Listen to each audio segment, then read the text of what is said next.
تحریک چلے گی یا مذاکرات ہوں گے؟ ہماری جو انفارمیشن ہے تحریک انصاف کے جو مختلف رہنما ہیں ان سے جو بات چیت ہوئی ہے، انفارمیشن یہی ہے کہ تحریک انصاف جو ہے وہ اب حکومت کے ساتھ مذاکرات میں بالکل سنجیدہ نہیں ہے، اور جو وزیر اعظم کی طرف سے بھی جو مذاکرات کی دعوت دی گئی ہے، تحریک انصاف کا خیال ہے کہ یہ ہمیں تحریک چلانے سے روکنے کی ایک کوشش ہے۔ اب فرض کریں کہ مذاکرات نہیں ہوتے تو کیا ہوگا؟ 8 فروری سے پہلے حکومت جو ہے وہ کیا کچھ کر سکتی ہے؟ حکومت کے پاس بہت سے آپشنز ہیں۔ ایک تو حکومت جو ہے وہ بڑی تیزی کے ساتھ یہ کوشش کر رہی ہے کہ جو سہیل آفریدی صاحب کے خلاف پہلے سے بہت سے مقدمات قائم ہیں، تو ان مقدمات کی روشنی میں ان کو کسی عدالت سے سزا دلوائی جائے اور ان کو نااہل کر دیا جائے۔ تو جس طرح کہ عمر ایوب صاحب کو اور زرتاج گل صاحبہ کو اور بہت سے جو تحریک انصاف کے ایم این ایز ہیں ان کو نااہل کیا گیا ہے، بہت سے جو ان کے پنجاب اسمبلی میں ایم پی ایز ہیں ان کو نااہل کیا گیا ہے، تو اگر سہیل آفریدی صاحب کو بھی نااہل کر دیا جاتا ہے تو کیا ہوگا؟ یہاں تک کہ اگر سہیل آفریدی صاحب کو گرفتار کر لیا جاتا ہے تو کیا ہوگا؟ کیا تحریک انصاف 8 فروری کی کال واپس لے لے گی؟ لگتا یہ ہے کہ ایسا نہیں ہوگا۔ اور میری اطلاع کے مطابق سہیل آفریدی صاحب جو ہیں انہوں نے پچھلے دنوں پشاور میں ایک جیل کا وزٹ کیا تھا، تو اس وزٹ کے دوران بعض جو اسلام آباد کے جو ارباب اختیار ہیں وہ یہ دعویٰ کر رہے ہیں کہ اس وزٹ کے دوران انہوں نے کچھ ایسے سزا یافتہ لوگوں سے بھی ملاقات کی جن کا کہ منشیات کی اسمگلنگ وغیرہ سے بھی تعلق ہے، یعنی کہ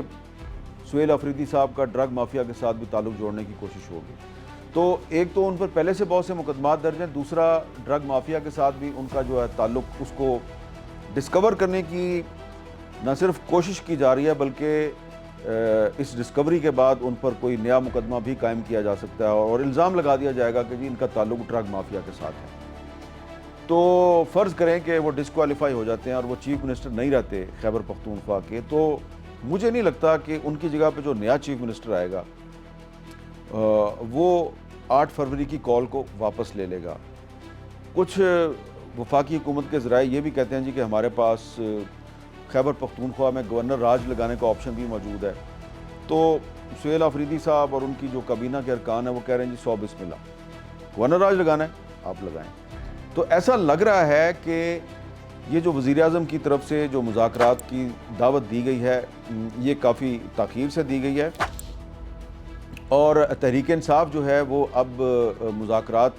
میں سنجیدہ نظر نہیں آ رہی۔ اگر اسد قیصر صاحب یا کچھ اور لوگ جو ہیں ان کی کوششوں سے محمود خان اچکزئی اور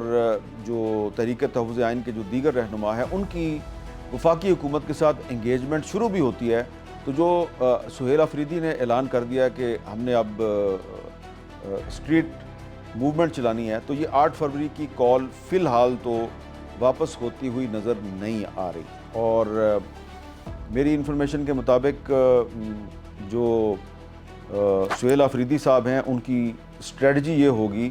کہ پہلے مرحلے میں وہ اسلام آباد پہ یہ لگار تو نہیں کریں گے، وہ کوشش یہ کریں گے کہ جو خیبر پختونخوا ہے اس کی تمام سڑکیں بند کر دی جائیں، تمام راستے بند کر دیے جائیں، کیونکہ اگر خیبر پختونخوا کو آنے جانے والی سڑکیں بھی بند کر دی جائیں اور وہاں سے گزرنے والی سڑکیں بھی بند کر دی جائیں تو اس کا کافی اثر پڑتا ہے، اور پاکستان کے چاروں صوبوں سے جو کنیکشن ہے خیبر پختونخوا کا وہ منقطع ہو سکتا ہے، اور جو ہیوی ٹرانسپورٹ ہے جو کہ پاکستان کی مختلف شاہراہوں سے خیبر پختونخوا آتی جاتی ہے یا خیبر پختونخوا سے بہت سی قومی شاہراہیں گزرتی ہیں، اگر وہ بھی بند کر دی جائیں تو اس کا پاکستان کی اکانومی کو بھی کافی نقصان ہوگا۔ تو لگ یہ رہا ہے کہ آنے والے دنوں میں جو تحریک انصاف ہے اور حکومت ہے اس کی جو محاذرائی ہے اس سے صوبے اور جو مرکز کے تعلقات ہیں وہ شدید متاثر ہو سکتے ہیں۔ اب اس میں ایک سوال یہ پیدا ہوتا ہے کہ مولانا فضل الرحمان صاحب کا تعلق بھی خیبر پختونخوا سے ہے، تو کیا وہ آنے والے دنوں میں تحریک تحفظ آئین یا تحریک انصاف سے کوئی تعاون کریں گے؟ ابھی فی الحال تو جو تحریک اتحاد امت ہے